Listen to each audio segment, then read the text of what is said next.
Thanks for checking out this film review from the Dead Man's Party podcast. You could find our full archive of every unedited show if you subscribe to The Skeleton Crew on iTunes, Spotify, Podbean, or wherever you listen to podcasts. Be sure to support Dead Man's Party on Patreon. Link in the description. Enjoy the review.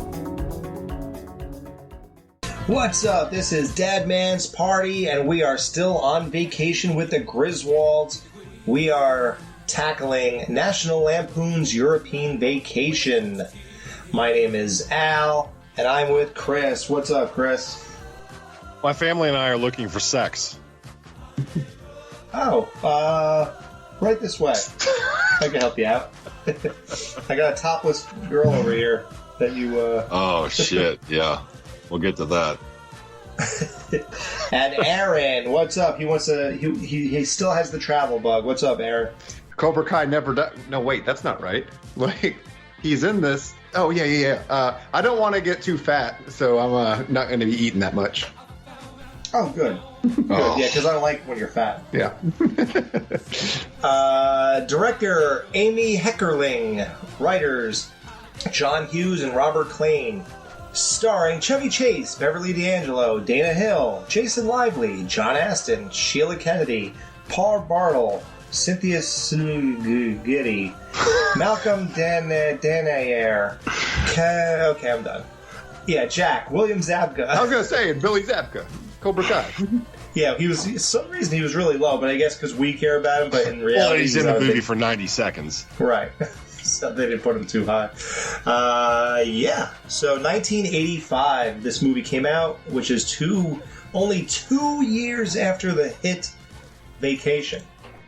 Yeah, and until last night, I guess I never paid attention to this. I didn't know that Amy Heckerling directed this movie. She also directed Fast Times at Ridgemont High and Clueless. Those are her two big movies. But I did not realize until I saw her name on the credits last night, unless I've forgotten, that she directed this fucking movie. Mm-hmm. Yeah, and so I guess we could talk about the kids real quick. So Anthony Michael Hall opted to pass up this movie and do Weird Science instead, which was an excellent choice. Talk about, sometimes you hear about these things and the guy fucked up, and not this time. But didn't John Hughes write the screenplay for this movie, though? They took ideas. From what I've looked up. Like, they took ideas from it, but he didn't even know the movie was coming out until he seen the preview for it. Oh, shit. Okay, I didn't know that. Yeah. And the chick from the first movie, once they saw that Anthony Michael Hall was not going to be in it, they decided to recast Audrey as well. Which was a terrible choice. Yeah, I feel bad that chick died, but she kind of looked, and like, this is probably the worst thing I could ever say about another person, but she looked like Eric Schultz in Mask. Eric Stoltz? Yeah, Eric Schultz in Mask. Like, that's the worst way to describe someone, but I know people would see it. This one is by far my least favorite character of Audrey in the heart. Oh yeah, she's I'm sorry, but she's terrible. She's insufferable, and she looks like a pig the whole movie, so it's ironic. Yeah, she's gross. It shows her eating all that shit. She's annoying. Everything about her is just terrible. I can't stand that character in this movie, which is probably why this movie is way beyond the first one for me. But I will say, I enjoyed Jason Lively. No, he's good. He's actually really good as Rusty. I don't think he's as good as Anthony Michael Hall, but I think he does a damn good job. I do have a theory on why this movie is low on the totem pole. Okay. Because Vacation, we've all had that cross-country experience. I mean, most people that live in middle class have had that cross-country experience with their family at one point, and like everyone not getting along, this and that, so on and so forth. And so that felt grounded. Christmas Vacation, golly, if you've ever had company at your house around Christmas time, absolutely relatable. People don't generally go on game shows and win European trips. So like out the gate immediately, it was a little less like grounded in that sort of thing. Like, so there wasn't that thing of, it's like, not as relatable. It's not, it doesn't have that familiarity that the other ones had. Yeah. Yeah, it's definitely extravagant in that sense. Do you think the kids are a big reason it's not. Do you think that switching up the kids matters, or? Like I said, I think the portrayal of Audrey in this movie sucks, but just taking it out of the States and putting it into Europe, it just gives the whole movie a completely different vibe. It's weird. I agree. I can't really explain it. It just, something's off about it. I think that's what didn't work was the Europe part. And then, the Audrey thing. And then also like, in the beginning when she does the shower singing thing, like for some reason that just takes me out of it. So when you are adding the background music with her singing, it's like, dude, yeah. My wife didn't like that either. I hated that. Like I hated that. Yeah, it's really corny. It's so forced. Like, right. So I guess now listen, I'm not saying this is my review or anything, but my wife loved the first one. And she actually made me wait till Friday to watch this one. Sorry, was that the first time she'd ever seen the first one? I think I've shown it to her before, but I don't think she memorizes. Just not super familiar. Yeah, okay. No. And this one absolutely knew nothing about. Yeah. So she went on her phone once in a while, and then I would have to say, that's kind of messed up because I waited for like 3 days to watch this, and I'm like almost at the deadline. We're about to review this. I could have watched this any day. Now you're going to go on your phone. People going on their phones when they're watching stuff is just really annoying. So I said, that's a total sign that you're not into whatever you're watching. Right. Well, right. So then she started mentioning that part, and I was like, oh, well, I mean, it's only 40 minutes in or whatever. And I said, just give it whatever. Dude, she said, when you start your show this weekend, tell everybody I call this Euro trash vacation. Dude, let me tell you, Alex. So a lot of times when I do these podcasts with you guys, like when I prep or whatever, rewatch the movie, I'll have my girlfriend will watch them with me. And I told her, I was like, hey, do you want to watch European Vacation with me? And she was like, no, we won't be hanging out. Like she was like, and she loves the first one, loves Christmas Vacation, but she was like, that one just always feels lesser to me. And I was like, I know, I thought I'd make it more fun, but you hang in and watch it. And so she was in the same fucking boat. So yeah, the girls don't like it. I grew up watching this movie like a million times, so it's always going to have that nostalgic connection for me.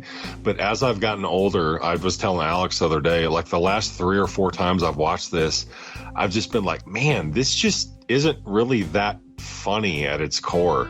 Yeah, I mentioned this in the first review. I grew up with this movie. This is the one I watched all the time growing up. This is how, and when the Christmas one came out, I was like, oh, good, another one. But that's weird. The kids are different.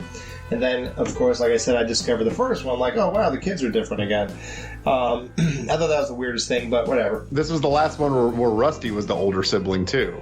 Because they flipped. Oh, yeah. Yeah. Yeah, good point. Well, and they actually made Rusty the younger one in the first movie, but since he had the growth spurt, they actually reversed that. And they made him the older one.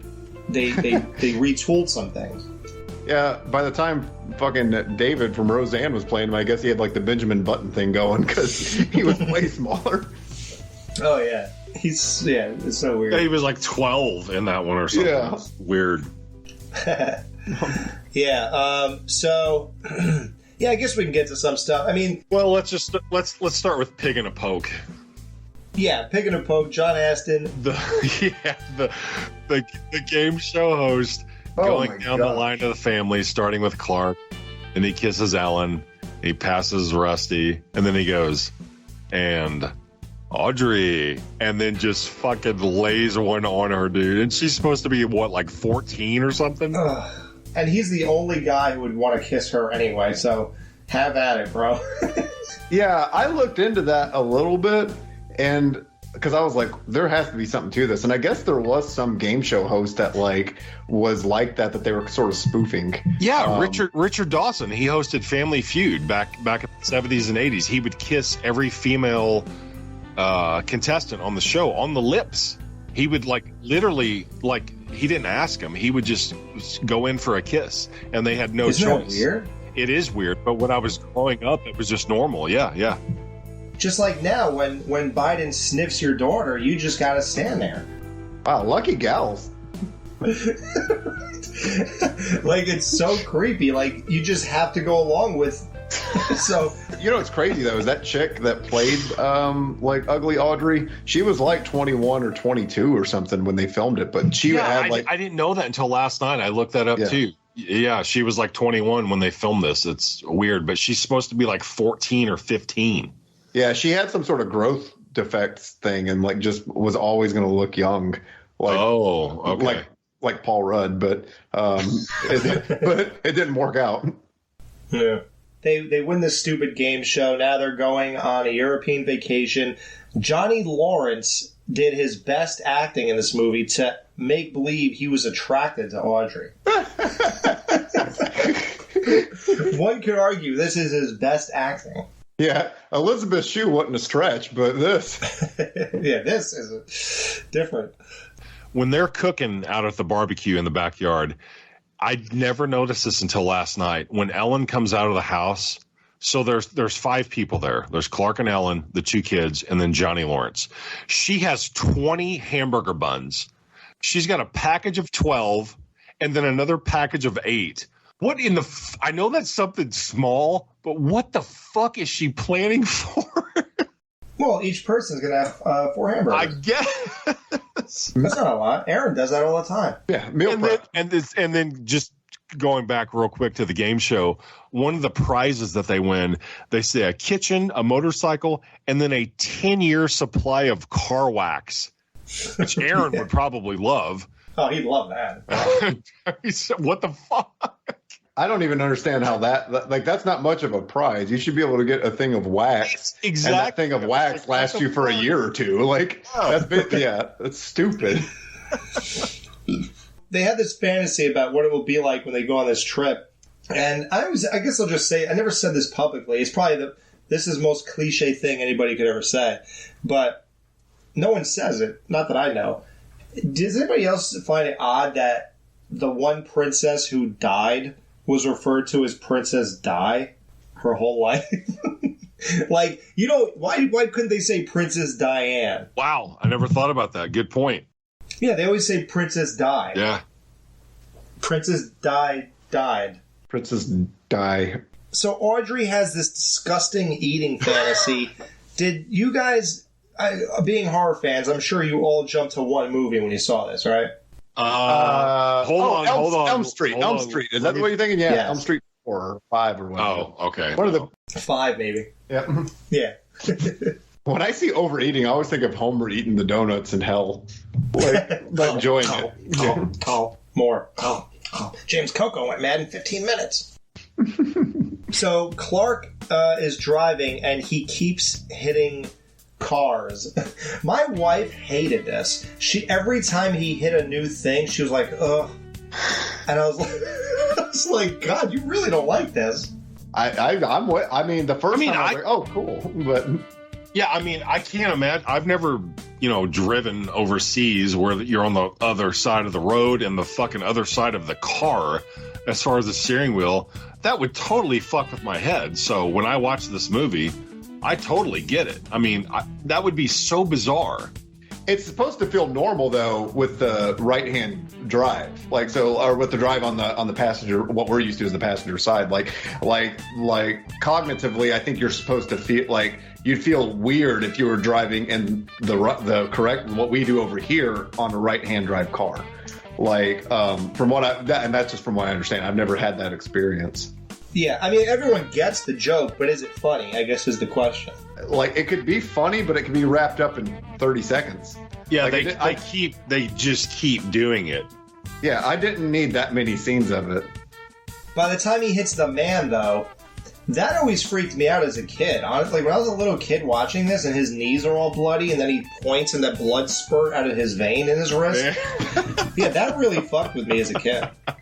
I thought that was really He's like, weird. Oh, no, it's just over here, and that fucking blood just shoots out of his arm. Holy shit. I always thought that was Gene Wilder as a kid. It does. Yeah. Oh, wow, that does kind of look like him. Yeah, good call. Fucking great value Gene Wilder. Yeah. So then we get to the most iconic gag in this movie. Hey, kids, Big Ben, Parliament. Over and over. That's funny because by the last time he says it, he's literally like losing his mind, and so he's just like cracking up. Yeah. So I do find that part really funny. Yeah, we have roundabouts by me. They're actually building more every year. Like, roundabouts are a big thing. Yeah, I do not love them. I'm trying to think of the last time I was in one because they got a bunch of them in Vegas, and like I always get like my buddy lives out there, and I always like I'm like, wait a minute, is it here that I turn? Like, what lane do I need to be in to turn? Yeah, like no. Oh, great. Do we revisit this joke in the Vegas vacation? They do go. I don't think so. Probably not. Right?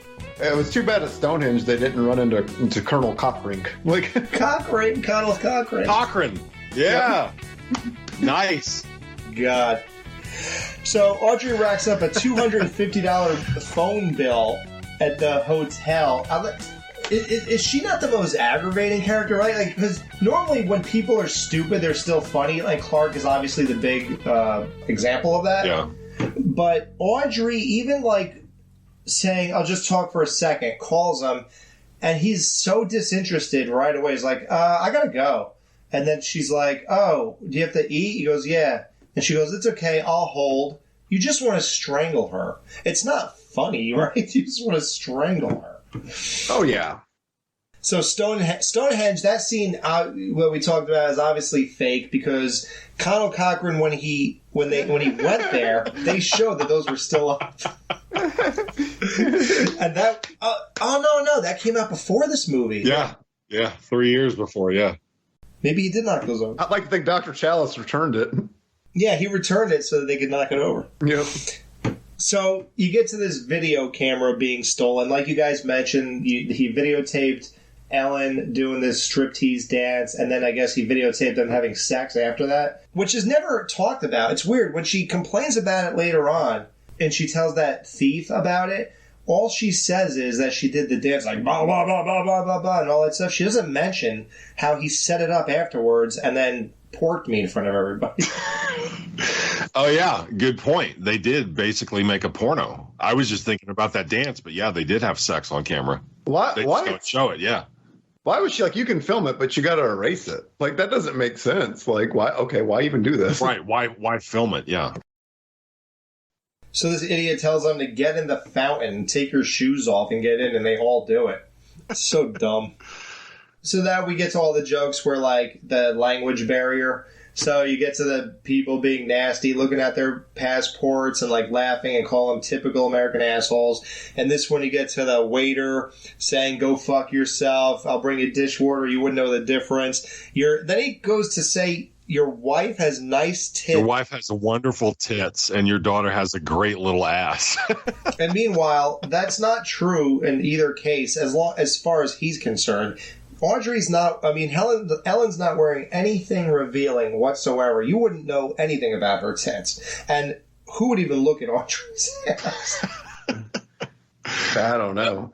Agreed, but I have a major soft spot for Ellen. Oh, yeah. Yeah. Oh, yeah. I would do her for sure. Yeah. She looks great in this movie, too. She looks great in all of the movies, dude. What about Vegas? Yes. That's why Wayne Newton wanted her. So were they really on location for all this stuff? I kind of, not Stonehenge, but like I think a lot of it was probably shot in Europe because like when I looked it up, I didn't see any filming location that said like Los Angeles or anything like that. But I think they utilized for like so many of the actors and like stand-ins there, like the people that have credits are all very like European sounding by name. So I'm kind of guessing that all of it was shot there because like everything I seen filming location wise was over there.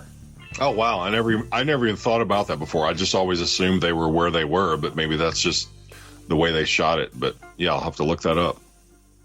Yeah, it takes a lot to do this filming if that's the case. Right. And you would think it would be a little stronger if they were willing to do all this location hopping. So the dog jumps to catch Rusty's hat after the girl mocks him. Like he thinks this cute little blonde's hitting on him. Rusty. And then he realizes they're just making an ass out of him. Yeah. Would you legit wear that fucking thing if your dad told you had to? I'd tell my dad to go fuck himself. Absolutely not. It's ridiculous. A beret with your name on it. Exactly. It's like, good God.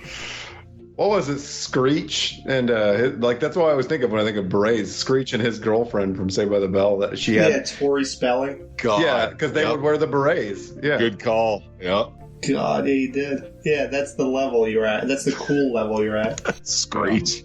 So Rusty is with a hooker. That's hot, though. She was good looking, too. Oh, gosh, yeah. Yeah, that would have been nice if the dad didn't walk in on it. Yeah, they were doing that fucking jazzercise shit in that club, which was like the thing back then in the 80s.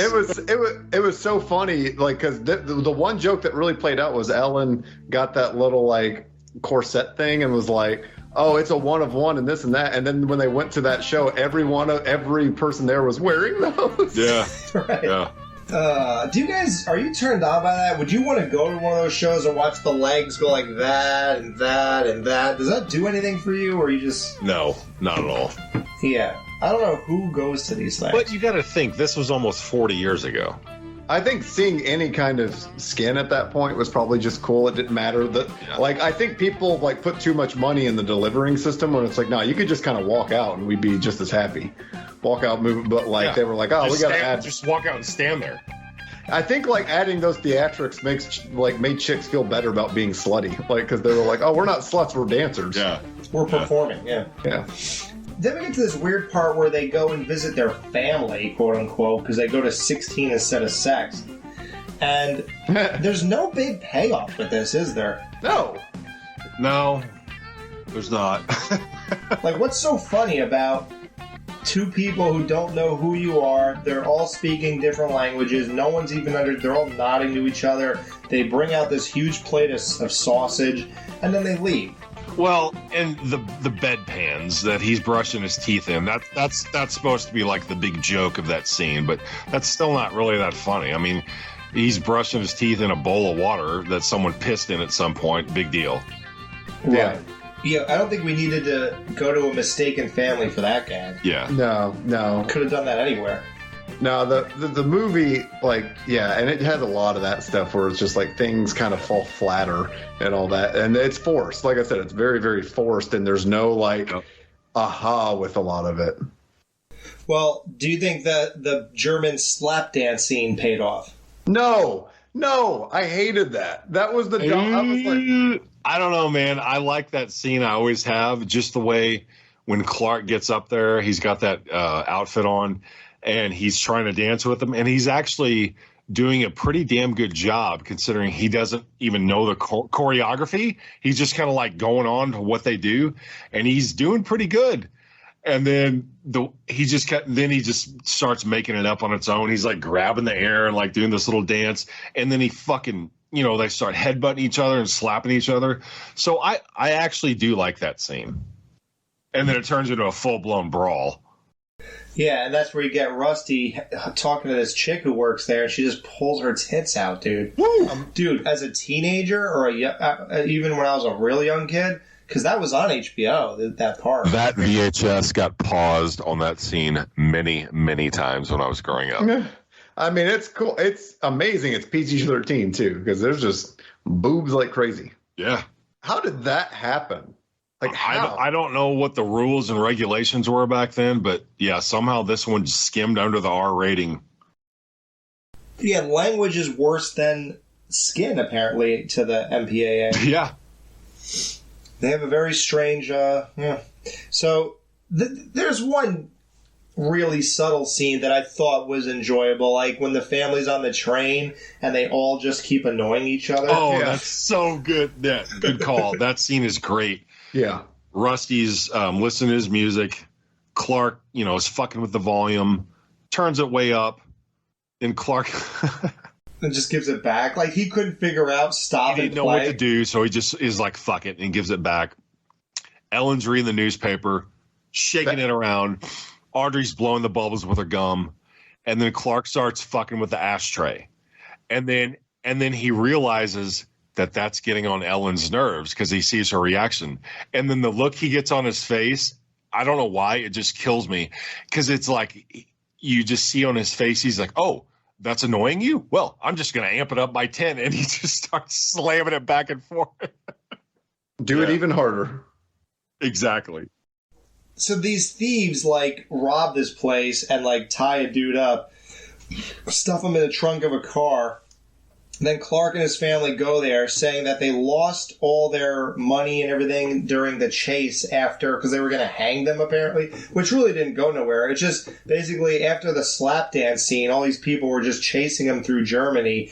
They jammed their car up between a wall and then they just lost most of their crap and then they just kind of got away and nothing came of the hanging part. And then, the thieves give them $3,000, even though he asked for one. I'm sorry. Yeah, what the fuck? No thief, even if he's just trying to play it off like this is a legitimate thing you're at, they wouldn't give you 3 times what you asked for, especially when you're talking $1,000. Well, I think their intentions were to steal it from them later, so like it was like the thing of surprise, right? Oh, is that what they were going to do? Steal it from them later? Yes. Yeah. Oh, wow. I never even thought about that before. Okay, good point. Yeah, I think that was the intention. Like, we're going to give them more so we can take it from them later. And was the whole thing with following them in the first place. Or, like, however they did that, like, besides the dude being in the trunk, they were going to take it from them later. Oh, so they were just going to get their money back. Yeah, yeah. Oh, okay. But would it have been easier just to not give it to them and then they don't have to get it back? Yeah, but I think they were looking, when they came in there, they were like, the dude was thinking on his feet and he was like, oh, these can be patsies. Like, you know, and that's exactly what it was. But then he wanted to, you know, obviously he wanted to bang her, so it wasn't gonna like. Yeah, so he had a reason. I love when he's staring at Ellen, and then Clark goes, "And these are our children." Yeah, because he sees the guys like fixated on Ellen. Yeah. Oh yeah. Yeah. So he has to mention that. So I got her pregnant twice, and this is our family that you're looking at, my wife. Yeah. So then we get to a fashion montage where they get all this money, so they're going to buy all these clothes here. And I don't know where we are here. England? I don't even know where we are at this point. But yeah, who fucking knows? Who knows? Who cares? What was it? Rome at that point? Oh yeah, because they were near the Colosseum at some point, right? So they do this montage of fashion. Now, I sent you guys the Married with Children one when they went to England and did basically the same gag. Which one did you find more enjoyable? The I'm too sexy for my montage or this one? Well, I mean, I'm partial to the European Vacation because that's what I grew up watching, but they did a really good job on that Married with Children thing that you sent us. It was pretty spot on. I had a really hard time with the England European Married with Children episode. It wasn't great. Yeah, so like I probably have to lean into this one's funnier. But that's not exactly. It's not. Maybe I don't like Europe. Like, yeah. Every time people go to these places, it's boring, right? Yeah. Well, yeah, what the fuck are those outfits that they buy, man? I don't know. Like, especially Rusty. What is he fucking wearing? Yeah. Dude? Yeah, he was worried about that beret. It's like, dude, I got way bigger. You got bigger issues coming. Like, I mean. Ellen didn't look bad. Clark looked ridiculous. Audrey looked ridiculous. But Rusty, holy shit, dude. Rusty and Audrey looked like Freddy Krueger. It was like these green and red stripes going across. Yeah, I don't understand that, man. That was weird. It was really weird. And to think he says, I look so cool, or whatever he said, Rusty. She goes, you look cool. And he goes, I feel cool. Oh. God, it looks like a dumbass. And then Clark comes out and does the fucking moonwalk on the sidewalk. Yeah, I'll say he did a good job moonwalking. Yeah, that's pretty good. But that scene, does it take away the point of all this? Isn't it that the kids are young and cool, and he's such a goofy dad that when you make everyone goofy, and now no one knows what cool is, it kind of makes it seem like the whole family is just a bunch of dumbasses. It actually removes the dynamic. Oh, yeah, because like that was such a In the first movie, that was such a dynamic that was set up when they're singing their songs, and then they play the Ramones in their earphones, and it's like, okay, there's two different worlds here. Whereas this like forged them together too much. I mean, they drove home that like, when he normally says we're the Griswolds, there's like the little bit of pushback on it, but that sealed it in that like, oh, we're all idiots. Right. Yeah, I never really gave it too deep a thought. I just figured it was like just a time killer just to show them going shopping for new clothes. So well, now it's time for that deep thought, bro. So we're gonna give you a little while. Chris is gonna join us for the ratings of this, but Aaron, let's keep going forward so we can get into deep thought. We're gonna go on the porno on the billboard now. Do they often advertise porn movies on the streets in like eye-level billboards? I don't know. I've never been to Europe. Yeah, I've never been, so I have no clue. I get maybe, but that quickly? Did he steal that camera like 3 days ago or whatever? I don't even know what's happening here. Shit, I've been to West Hollywood and they don't do that. On the subtitle, for whatever the title of that movie is, on the subtitle it says like the hot wet wife or something like. And Clark, Clark could care less. He has no reaction to this. Do you realize that? Ellen's trying to go over there and like cover it all, and he's just like, eh. He's like, what do you want me to do, honey? I couldn't help the guy stole the camera. So guys, let's go see this. Let's go see that. She's like, dude, my life just came crumbling down, and you're talking about where's the next itinerary? Yeah, I like how the still shot of it's like movie quality production and not like a shitty 80s camera production of like... Yeah. A paused VHS Right. looks that good. It looks like a photo shoot to advertise the movie. Yeah, a paused VHS from a handheld home camera. Like looks like 4K. Yeah. Right.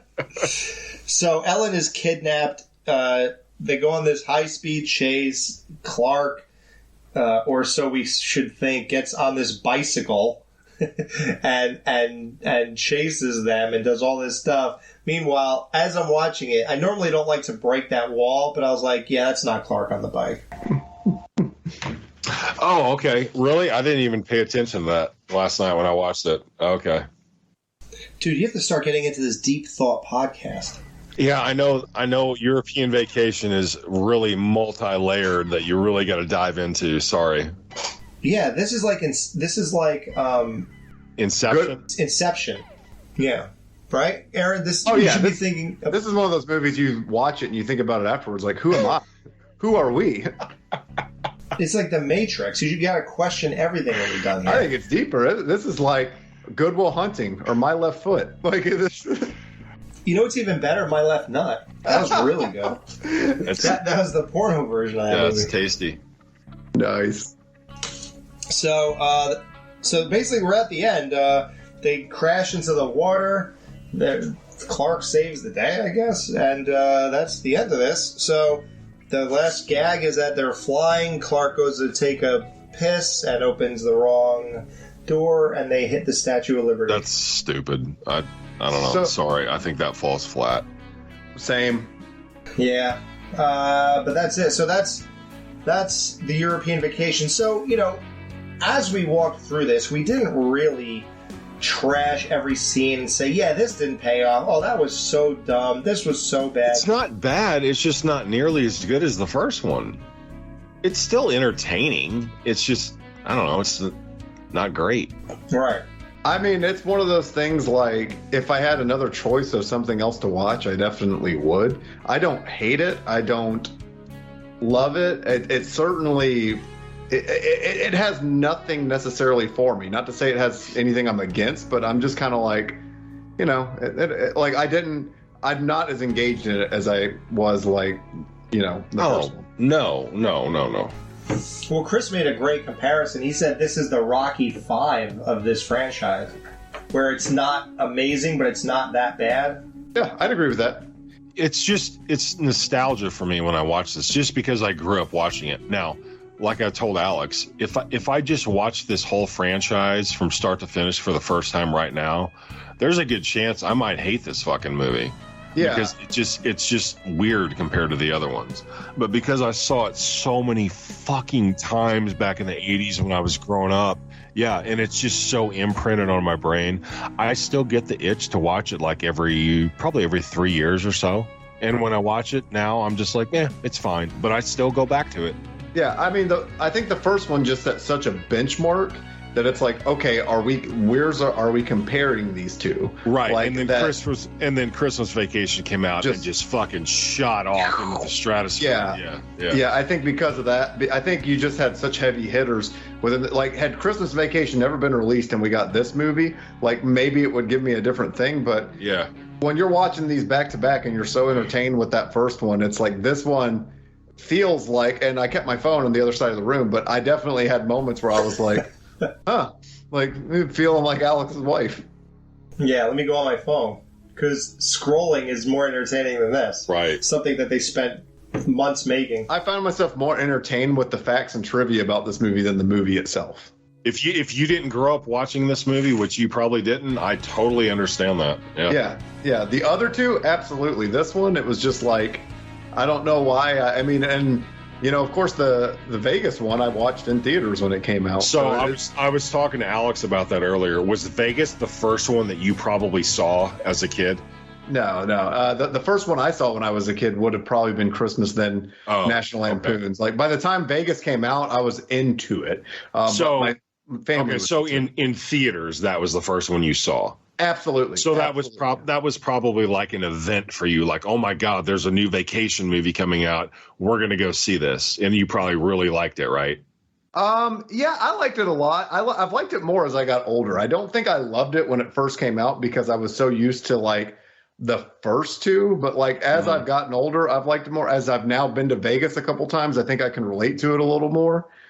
Christmas Vacation and the first one, like I had those experiences, so I think I felt a little more towards it. And like maybe if I go to Europe, I'll like this one better. But like when Vegas Vacation came out, I can remember like my uncle and my dad, and they were kind of trashing it. And so like I think I kind of latched on to those opinions at first. But then like as I got older and started forming my own opinions, I was like, this is like I think I thought it was bad, but then now I watch it and I really enjoy it. Yeah. Okay. Yeah, I'm going to watch it as soon as we get off here because I haven't watched it in years. I was telling Chris I watched it in the theater. Then I tried watching it again. I think I made it like 25 minutes in and then, I don't know, I lost interest or something. Then never got back to it. And that was it. And it came out in 97. Yep. Mm-hmm. So that's not good. So if you go by that, then that means I hated it. But I don't really remember, so I'm gonna give it a shot and see. Because I think a really hot chick plays the daughter that time around. So, Aaron, have you seen the 2015 Vacation remake or reboot, whatever the fuck they call it? Yeah, I've seen it in theaters too. I saw it once. I don't remember a whole lot about it. I remember it having a few funny scenes, but overall, it was just kind of like, eh. Yeah, I mean, it was definitely like it tried to do the same storyline, but they tried to, I think, insert too much like quick sort of modern humor in it, and like it had some good moments for sure. But it wasn't like you can't place it in anywhere around the other ones and all that stuff. Right. Yeah. I've only seen it the one time. I've only seen it. Same here. And like I know I did not walk out of it hating it by any stretch. I laughed through it and this and that, but it wasn't a thing where it was like, oh man, when this thing comes out on video, I gotta like. I'm getting that. Yeah, it wasn't that. Now I'll see if it's on streaming. Yeah, it's like there's a whole new category of how much we like something. You have to get it from Neil. Yeah, Neil. So speaking of that, let's rate this. How many berets are we throwing off the Eiffel Tower into the air for a dog to jump and land in water and be perfectly fine out of 5? I'll be a little generous. I'll give it 3.5 out of 5. 20 years ago, I probably would have given it a 4 or a 4.5, but it's just come down a little over the years for me. But last night, I definitely had fun watching it, so I'll give it a 3.5 out of 5. Right. How about you, Aaron? I'm gonna go 2.5. I'm just in the middle. I didn't. Yeah. Like I said, I wouldn't seek this out. I didn't hate watching it. I wasn't like just entrenched in it or anything, but like, yeah, 2.5. Yeah. Yeah. I think my real rating would be 3 out of 5, but my nostalgic rating is a 3.5 out of 5. That's where I'm at, yeah. Yeah, I've seen it way too many times, and it's ingrained that it's not that bad, it's not that bad, it's not that bad. And I think that's just in my head, and I don't think I could ever get out of that. Mm-hmm. Even watching it new and being critical, and I was prepared to write down things I don't like and then address them, and I really didn't have any. I didn't have a lot. I talked about some scenes that didn't pay off, but I wouldn't call meeting a family for 5 minutes a big deal. So yeah, I don't know. It's just okay. It's just not great. It's not funny. It's the weakest of the first 3. I don't know the fourth, obviously, to say, but it's Chevy Chase and Ellen. Yeah. One son I like and a daughter I hate. I don't know. Yep, exactly. Well, when's the last time you've seen Vegas Vacation, Alex? That one attempt? That was probably like about 10 years ago or less. I know Ethan Embry plays Rusty, so I heard that. Yeah, yeah, and he's pretty enjoyable. He's good. He's good in that movie. Yeah, yeah. Oh, good. Well, then I'll like both kids. The kids are good. There's actually a lot of things to really like about that movie, but for some reason, the last couple times I've watched it as I've been older, it just almost feels like a fucking made-for-TV movie to me, and I don't know why. Maybe it's because they make Eddie into such a dumbass, whereas, like I said in the first one, he was just kind of a redneck, dipshit. But by Vegas, he is just a complete, like he's cooking chicken on a fucking rock in the desert because the rock's so hot. Oh wow! I don't know. That's weird. Yeah, it is. It's weird. But I love it. I love it because it's a switch that Eddie has to loan Clark money. Yeah, he's got money buried all throughout the desert in like coffee cans and shit. It's like, okay, yeah, you gotta watch it, dude. This is getting weirder and weirder the more you describe it. Did you know? Surely you guys knew they made a sequel to Christmas Vacation, right? I saw that one. I've never watched it. I never watched it. I probably Cousin Eddie's Island Adventure.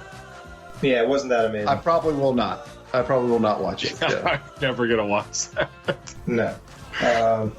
Yeah, I must have been hard up for some new stuff there, but I think I rented it. You remember that red box they used to have, like at Walmart, and you like put your credit card in? We still have them. Oh, okay. Yeah, I think that's where I rented that. Yeah, we still have red boxes like at our CVS and Walgreens and all that crap. They took them all out of Cave. We don't have any anymore. Wow. That's it. Great time. Glad this movie made it through without getting bludgeoned. I feel bad about that. So we'll see you guys next week.